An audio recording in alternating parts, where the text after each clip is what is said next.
ఈరోజు ఒక విషయం గురించి షేర్ చేయాలనుకుంటున్నా. ఎందుకంటే అది నాకు చాలా బాధేసింది. అది నాకు కూడా చాలా వర్తిస్తుంది. ఆహ్, ఒక అవ్వ వచ్చింది మామిడాకులు కావాలి అని.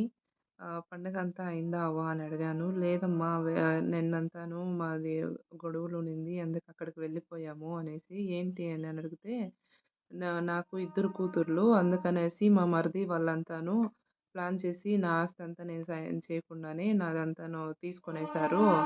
వాళ్ళు నాకు డబ్బులు ఇవ్వలేదు. నాకు చెప్పును కూడా లేదు. నా భర్త ఉన్నప్పుడు వాళ్ళ నాన్న మీదే ఉండేది. వాళ్ళు చేపిచ్చుకొనిండ్లేదు. ఇంక మేము అలాగే ఉండిపోయాము. చేపిచ్చుకోకుండా.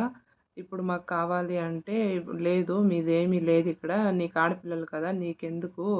మీ ఊరికి వాళ్ళు వాళ్ళు దీంట్లో వాళ్ళు బతుకుతుంటారు కదా! నీకెందుకు అనేసి ఒక ఇల్లుంది. ఆ ఇంటికి కూడాను ఇది కూడా మాదే అని చెప్తున్నారంట ఇప్పుడు. ఆ అవ్వ చాలా బాధపడిందసలకి. ఏడుస్తుంది. ఇ ఇట్లా ముసలి వాళ్ళు ఆడపిల్లల కంటే ఆస్తులకి ఇట్లా చేసేస్తే వాళ్ళెక్కడికి వెళ్ళాలి? ఇప్పుడు నేను కూతుర్ల దగ్గరికి వెళ్ళలేను. ఇక్కడ ఇలా చేస్తున్నారు అని. అది ఖచ్చితంగా అది అవును. ఎందుకంటే నాకు కూడా జరుగుతుంది ఆ విషయంలో.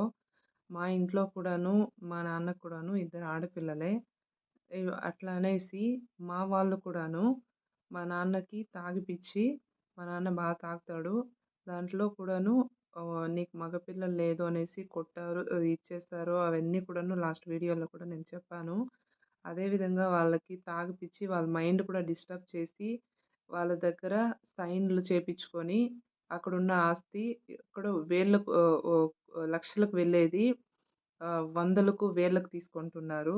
ఇంకా ఏమన్నా అడిగితే వాళ్ళు చనిపోయే విధంగా మాట్లాడతారు. మా నాన్న నేను చనిపోతాను అనేసి ఆ విధంగా చెప్తూ ఉంటే చాలా బాధేసింది. ఈ అవ్వ చెప్తుంటే కూడా నాకు చాలా బాధేసింది. నాకు నాది కూడా గుర్తొచ్చింది. మా వాళ్ళు కూడా ఇలానే చేస్తున్నారు అనేసి. ఇప్పుడు వాళ్ళు కోర్ట్‌కి వేయాలంటే కూడాను లాయర్‌కి డబ్బులు కట్టి, తర్వాత వాళ్ళకి మంత్లీ మెయింటెనెన్స్‌కి ట 10,000, 20,000 ఇలా ఇస్తేనేనంట వాళ్ళు ఇచ్చేసేది. హైరింగ్ ఇచ్చేసేది, పిలిచేది. మీ కేస్ నడుస్తుంది అని చెప్పారు. నేనెక్కడి నుంచి తీసుకురావాలి? ఇప్పుడు నాకుండడానికి ఇల్లు కూడా లేదు. ఇల్లు కూడా తీసుకొనేసారు అనేసి అచ్చి చాలా బాధపడింది. బట్ పండుగ రోజు కూడా నాకు మళ్ళీ ఇవన్నీ గుర్తుకొచ్చి చాలా బాధేసింది.